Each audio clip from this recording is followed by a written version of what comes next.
As we began speeding into the latter half of the 80s, I was getting into my mid-20s and things were changing in my head. The way I listened to music, the way I did music. And so by this point in time, you've noticed how I've changed things over the years. Well, this next year, it was a watershed. There's a lot of unexpected stuff in my top 10. And it was the first year I started buying CDs in a big way. But I was still buying vinyl. And I have a lot of good stuff to talk about. The year was 1986. I'm TC Kirkham. This is Vinyl Recall.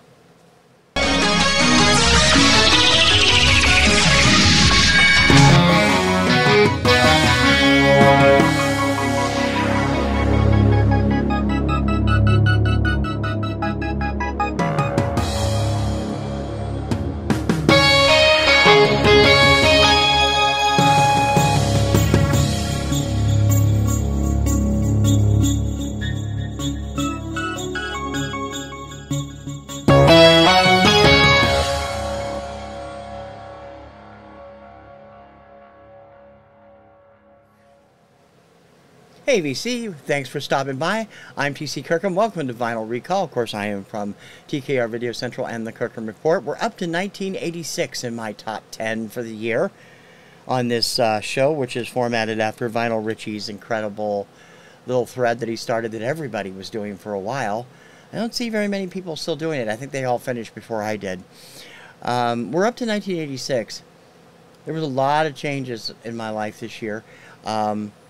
Different jobs, different things going on in other places, a move to a new apartment, and a lot of crazy stuff. Still in Lancaster, Ohio at this time, but my music was changing. I was listening to more and more different styles of music, enjoying different things all of the time, and listening to a wider variety of radio. Plus there was MTV, Nick Rocks, all the syndicated shows. And it was a lot of fun. It was also kind of crazy. My tastes started changing in ways I never would have dreamt. And it shows in my top 10. And wait till you see all the stuff I left off my top 10.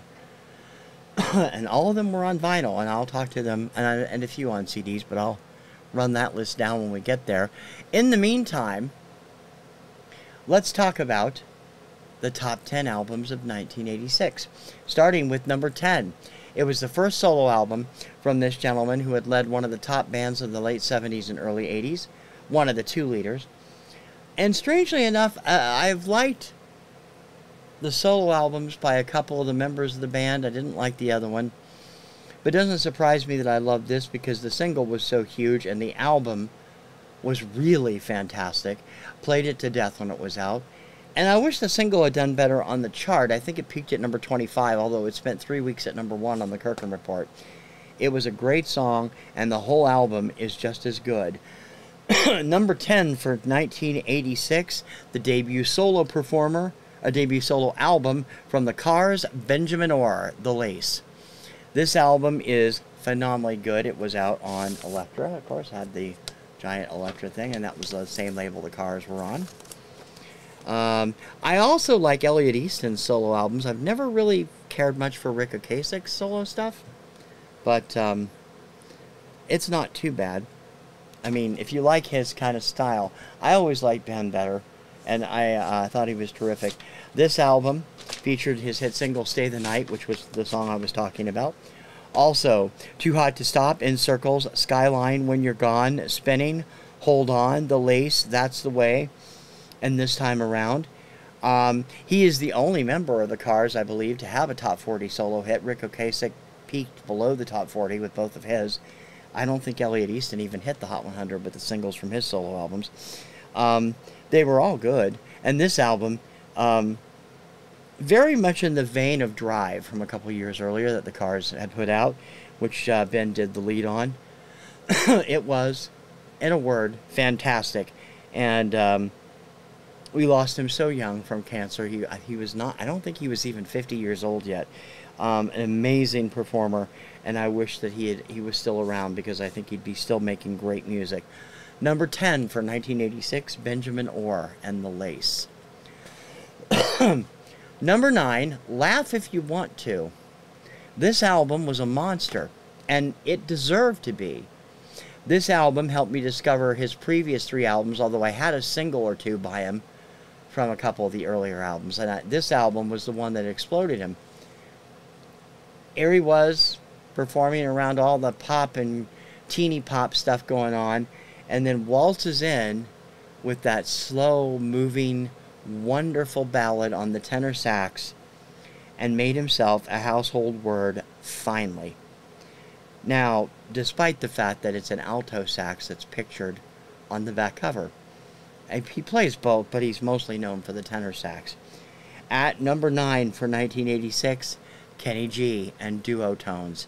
This was his breakthrough album. There's that alto sax that isn't played on most of these songs. Kenny was on Arista. There's the cool label and the see-through vinyl it came through. Kenny had made his first big appearance. He'd recorded several albums for Arista before that. There was Kenny G, Gravity, and I can't remember the name of the third album, I'm sorry. I have all of them. I think it's interesting that they repackaged it. When they came out on CD, they repackaged the album covers, because he looks kind of a geek on that first album.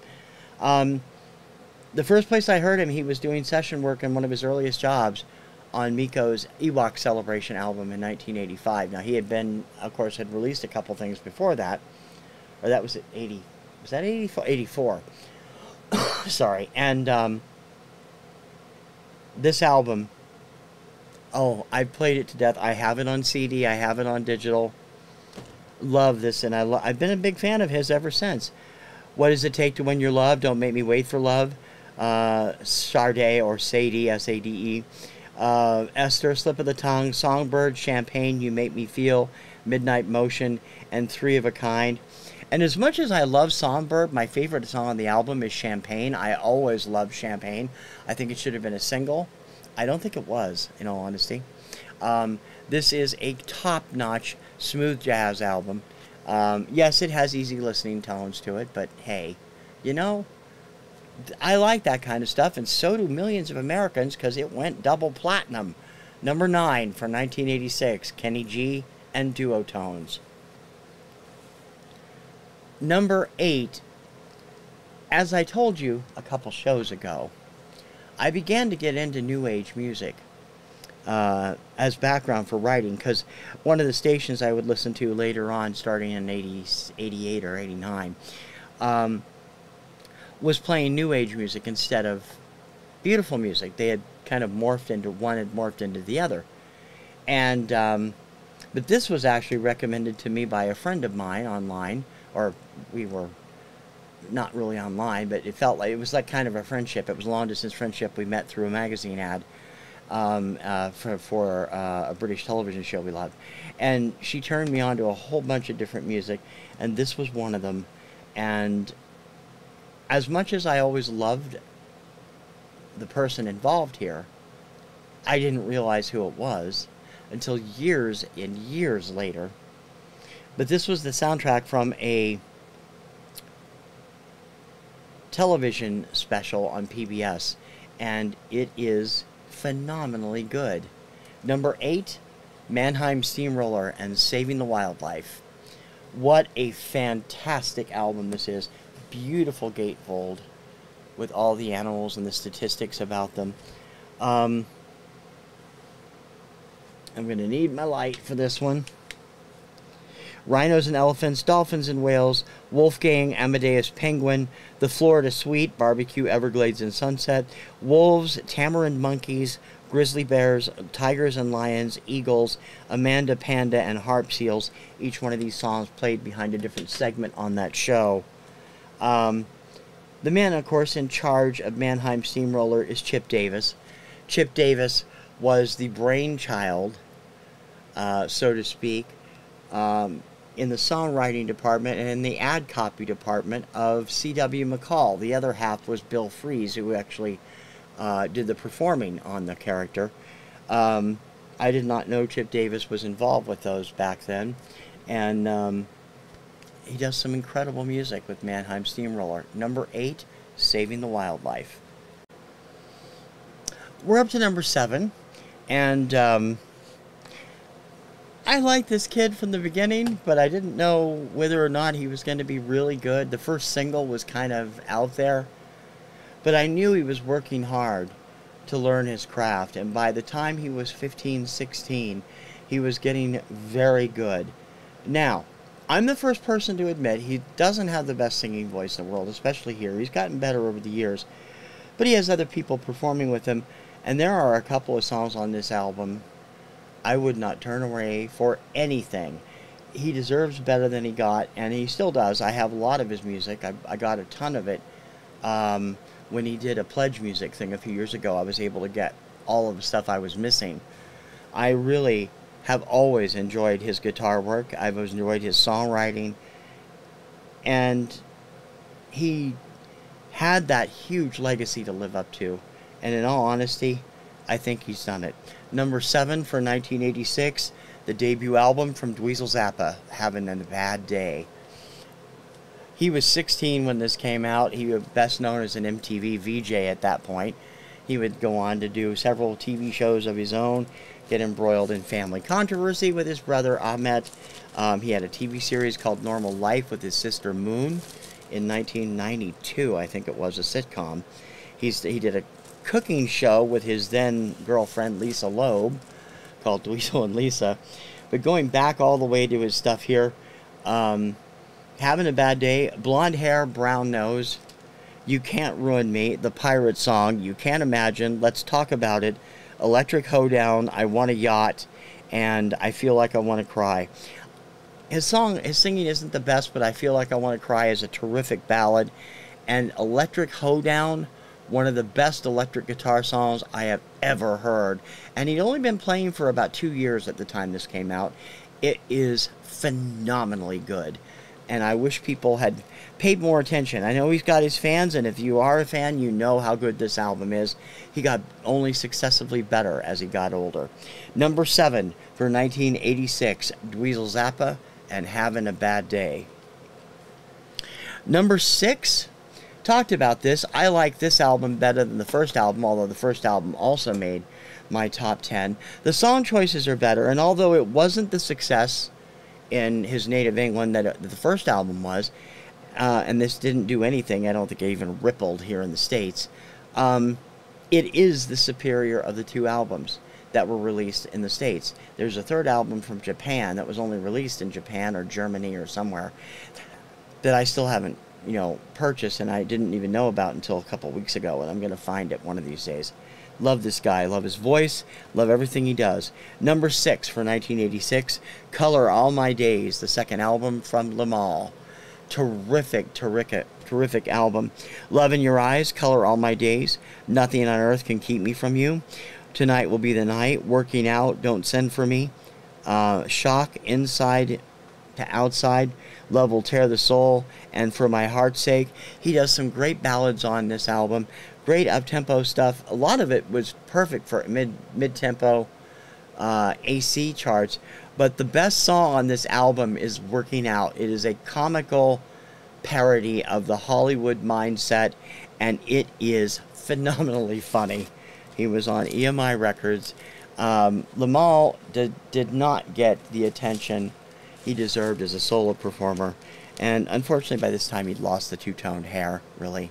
But really, really excellent album. If you like the first album, you will love the second. Number 6 for 1986, Limahl and Color All My Days. There are 2 acts in the top 5 that you are not going to know. There might be 3 of them, and possibly even 4, if you don't know the people behind them. This first one I actually spoke about on this week's Finding Your Music Mojo. This kid had everything poised to become a major star. And then fate stepped in the form of an auto accident which killed injured him, killed his older brother Larry, and also injured the driver of the car, his friend and producer Luther Vandross. It happened after the album was recorded, but before it came out, if I'm not mistaken, and no publicity was done, and unfortunately it basically sank without a trace, and that's a shame, because at 16 this kid was amazing. He would not record another album for 23 years, and one came out in 2009 or 2010, and it's just as good. He still has it. From 1986, my number 5 album, Jimmy Salvamini and Roll It. Jimmy was the Junior Star Search Vocalist Champion in 1985 as a 15-year-old. The talent on this album is amazing. Luther Vandross was the producer of the album. He co-wrote a lot of it. There's some great stuff here.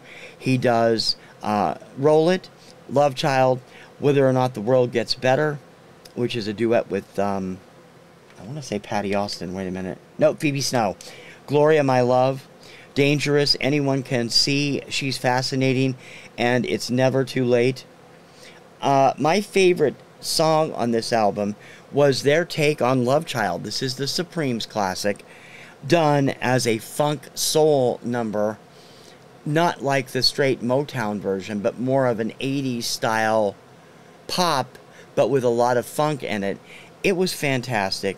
Roll It, I'm still trying desperately to find the 12-inch single of Roll It, because it is the only place you can get the rap by Pee Wee Herman in it. It's not on the album. It's not on the 45. If anyone knows or has ever come across Roll It by Jimmy Salvamini on a 12-inch single, please get in touch. This kid was phenomenal. His 2009 return was also great, and I'll talk about that in the future shows, I'm sure. Number 5 for 1986, Jimmy Salvamini and Roll It. Another Star Search alum at number 4. He is probably the best known Star Search alum. He won the male vocalist competition on season 1 of the show in 1983. 1984, excuse me, the show premiered in 1983. He would go on to a major career on Broadway.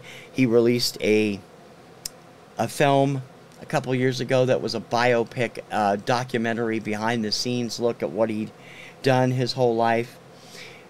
As much as I love the first album, which did it fairly well, it went gold, the second album, which didn't do that well in America, is my favorite, and it is awesome. Number 4 for 1986, Sam Harris and Sam I Am. This is an amazing piece of great blue-eyed soul and pop, all thrown together. He produced the album himself, also had co-producers with a number of songs, and went on to Broadway success in I don't know how many shows.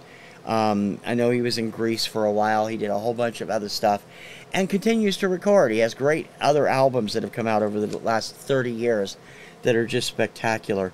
But this one is the best. It includes I'd Do It All Again, Forever For You, which was a number 1 Kirkham Report hit, Heart of the Machine, The Rescue, Suffer the Innocent, Badoom Badoom, Don't Want to Give Up on Love, In Your Eyes, Always the Bells, I Need You, and Stay With Me. This did better overseas. Forever For You was a hit in Germany. Love this album. It's better than his self-titled debut. It's his second album of the 2 he released on Motown. You can now get them on a single CD, both albums. He is phenomenal. And even though Over the Rainbow is on the first album, this is better. Number 4, Sam I Am from Sam Harris.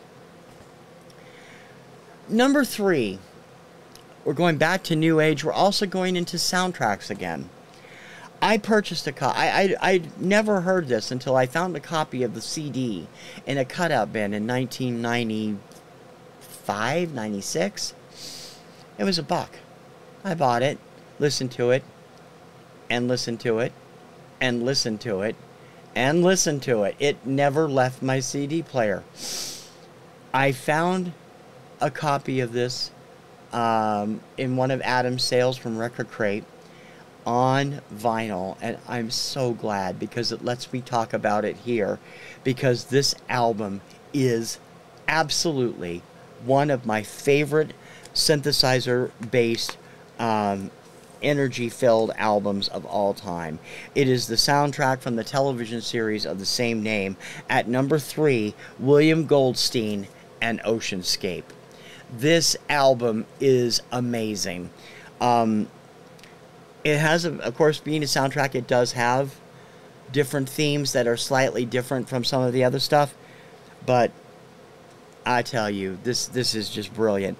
Prologue, Oceanscape, Whale 1, Pacific Dawn, Great White, Silent Stalk, Night Dream, Elegy, Frozen Dreams, The Hunt, Homage, Whale 2, Spiritus Oceanus, Northern Icescape, Sea Storm, Interlude, The Lower Depths, Window into Antarctica, Truck Lagoon, White Death, Cuba Sea, Changing Currents, and Epilogue. I first heard one of the tracks, Whale 2, on a sampler disc in 1990, a couple years after it came out. And I immediately fell in love with it and started looking for it. I found the CD, as I said, in a cutout bin at a bookstore in Cambridge, Mass. in 1995 or 96. And to this day, it is one of my all-time favorite albums. Of course, it is new age in style and feel. And it's on CBS Classical FM. It is phenomenal. And I know I use that word too much, but I'm sorry for the glare. It's, obviously, it's sleeve because I mean, I spent a good money on this. If you like synthesizer stuff, and it's a lot of synth bass, but there's a lot of other stuff here too, try this. It's available on the online streaming services, so you can listen to it. It's hard to find now. You could probably find the album. I think the album was going for about $8 on Discogs last time I looked. And it is stupendous. Number 3, Oceanscape, William Goldstein. Let me fix my hair problem again. Number 2, if you guys know who this is, give yourself kudos.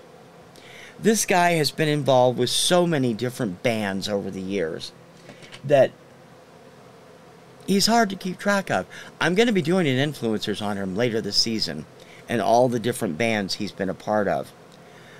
But in 1986, he released a solo album that just blew my mind. To this day, it is one of my favorite albums. He's an acquired taste. I'm the first person to admit that. His voice is different. You might be familiar with his music from one of the bands, and I'll just go over those in a second. But this album, I have never heard him better. I love the guy. And this is actually the last thing I can find that he did as a solo performer, except for individual tracks during the 90s. He was mostly producing for other acts, including his wife, who was the singer with a band called Company B that had a hit called Fascinated, around the same time this came out, and it was also good. But this album, phenomenal. There's that word again. Number 2 for 1986, Ish, and On This Corner. Ish is Ish Ledesma. He was the leader of the disco dance band Foxy in the 1970s, the leader of OXO in the early 1980s. He cut 2 solo albums on each side of OXO, one on the front side and one on the back side, this one. This album blew my mind. I've been a fan of his since Foxy. I just picked up the solo album. I just picked up most of the Foxy stuff, too. I had a lot of singles by them. And he's just a brilliant songwriter. And I love every bit about him. This is the back cover. You're My Only Lover, I Could Love You, You're My Favorite Thing to Do, On This Corner, Holy Night, Femininity, More Than I Can Bear, It Ain't Necessarily So, and Chase the Lace. It was on Geffen. It went nowhere. It was the only album he put out in the late 80s. And that sucks. Because this album, I never get enough. I still listen to this all the time. I have not been able to find a digital copy of it, so I finally got to start listening to it again when I got my turntable. Very, very happy. If you don't know who this guy is, look him up on Wikipedia, read his history. The amount of music he's been involved with since the 1970s is staggering, and everything that he's done is terrific. Number 2, one of my all-time favorite albums, On This Corner by Ish, 1986. And that brings us to number 1. There was a lot of stuff. Now, let me run down before we get there. Let me run down some of the other albums I have on vinyl that were not on this top 10. And it's pretty amazing because you'd think several of them would be because I put everything else on there. Take Me All the Way, Stacey Lattisaw. That was her Motown debut. She came this close. The Way It Is, Bruce Hornsby and the Range. Music from the Edge of Heaven, Wham. John Denver's best album of the 80s, One World. The debut album from Device, Dennis DeYoung's Back to the World. Even stuff like Heartbeat by Don Johnson and Gloria Loring's solo album. And Prince and the Revolution's Parade. These did not make this list. But this did. And it shows just how much this artist had really taken over my psyche in the 1980s. From the time I first heard him in 1984 forward. This is still my favorite album by him. I've talked about him on Influencers. I have told you all about the favorite albums I have by this guy. This is the album to start with if you are new to him, because it is for all of its new age capability, it has a lot of pop hooks, and one of the songs was actually a minor hit on radio as an album track, and it is amazing. My number 1 album of 1986, Down to the Moon from Andreas Vollenweider. Down to the Moon, Moon Dance, Steam Forest, Water Moon, Night Fire Dance, all noted as the near side. The far side includes Quiet Observer, Silver Wheel, Drown in Pale Light, The Secret, The Candle and Love, Hush, Patience at Bamboo Forest, Three Silver Ladies Dance, and La Lune et l'Enfant. Andreas and his electroacoustic harp are magic to me. And this album has been played and played and played and played and played and played hundreds of times since this year. I have the digital, I have the CD, I have the album. If you don't know who this guy is, only Chris Profey has ever talked about him. Don's tried to flog off a couple of his albums, and neither one of them can pronounce his name. But, you know, that's okay, because it's not an easy name to pronounce. But the music, it is truly soul-enveloping. Not just this one, practically everything I've ever heard by him. And this album is special. Down to the Moon, the title track, opens the album. Moon Dance, the second album, actually got airplay on pop radio in Columbus, Ohio as an album track. It might have something to do with the fact that I was pestering the station to death. It was an amazing song, and this is an amazing album. My number 1 album of 1986, the incomparable Andreas Vollenweider and Down to the Moon. Recapping the top 10. Number 10, I'll get back up there. Number 10, The Lace, Benjamin Orr. Number 9, Duotones, Kenny G. Number 8, Saving the Wildlife, Mannheim Steamroller. Number 7, Having a Bad Day by Dweezil Zappa. Number 6, Color All My Days, Lamal. Number 5, Roll It by Jimmy Salvamini. Number 4, Sam I Am by Sam Harris. Number 3, Oceanscape, William Goldstein. Number 2, On This Corner by Ish. And number 1, Down to the Moon by Andreas Vollenweider. Some of the stuff I have on CD that I do not have on vinyl, that I would have probably tried to find a place for if I had room. Rendezvous, Jean-Michel Jarre, love that. That was the first CD I ever bought. The Final Countdown by Europe, Slippery When Wet by Bon Jovi, David Foster's debut solo album, Not of This Earth, Joe Satriani, and On the Beach by Chris Ray. Strangely enough, I do not have Control by Janet Jackson. I never bought the album. I got all the singles, but I never bought the album. And then there was all those other ones I told you about. My tastes were changing, as you can see. Quite a bit of change. 87 is going to shock people too. There's stuff on there that is going to be, well, there's going to be stuff that you expect, but there's also going to be stuff you don't expect. And my tastes continue to change. As we get closer and closer to the end of the first season of Vinyl Recall, we're going to get deeper and deeper into the period where I was buying mostly CDs, and it's getting harder and harder to find vinyl. We'll see, because I bought a lot of stuff from back then recently that I can include. Oceanscape was one of those, and I intend to do that. Next time we'll hit 1987, and I'll give you a complete weird look at my tastes back then. But in the meantime, if you've already subscribed to my show, thank you. I really appreciate it. If you haven't, please do. Also, please share if you wouldn't mind, and leave a comment. I love talking to you, and I get a lot of comments on this show. Lots of interesting stuff coming up, and a lot of good stuff on this show. I urge you to check out these artists that you may not have heard of: William Goldstein, Andreas Vollenweider, Ish, Jimmy Salvamini. Check them out. They're fantastic. There's a reason I love them. I'm a pop guy, but it doesn't mean I don't like a little bit of everything. For Vinyl Recall, I'm TC Kirkham, the Kirkham Report, and TKR Video Central. I'll see you soon. Ciao, baby.